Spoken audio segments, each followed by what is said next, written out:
One story for when times are tough is the defeat of the Amalekites in Exodus 17. Amalek comes to challenge Israel, and as Joshua fights against them, together with his men, Moses stands above, on the hill of Rephidim. So it came about, when Moses held his hand up, that Israel prevailed, and when he let his hand down, Amalek prevailed. But Moses' hands were heavy. Then they took a stone and put it under him, and he sat on it. And Aaron and Hur supported his hands, one on one side and one on the other. And thus his hands were steady until Joshua overwhelmed Amalek and his people, until the sun set. This imagery appears again, this time contrasted, in 2 Samuel. Here, Ishbosheth, Saul's son, hears that King Saul's cousin and commander-in-chief of his army, Abner, has died in Hebron. The text tells us that at this news, Ishbosheth's hands dropped, a sign of lost courage. When the people of Israel repeated stories of their history like this to their children, they were teaching them to watch out for the coward, the deceiver, to look instead for the Word made flesh, their Messiah.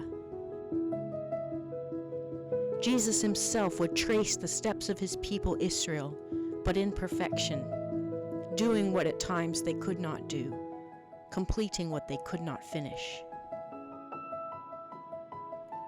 In the battle against Amalek, God's sign of victory appeared in the combined strength of 3 men, a prophet, a priest, and a man from Judah, tribe of kings. But at the cross, Jesus raised his arms alone. The hands that had healed the sick and comforted the weak and weary, these were nailed to the cross. And there his hands remained, outstretched until the sun was darkened, until our Messiah was delivered into the hands of sinful men, to death itself. And having risen again, his enemy and ours defeated forever, our prophet, priest, and king appeared again to his people. And he led them out as far as to Bethany. And he lifted up his hands and blessed them. Now Jesus our rock reigns, seated at the right hand of God the Father Almighty, upholding all things by the word of his power. In him we meet the perfect fulfillment of what the Lord had promised to Moses and to his people at the battle at Rephidim, place of rest. Truly the Lord is our banner.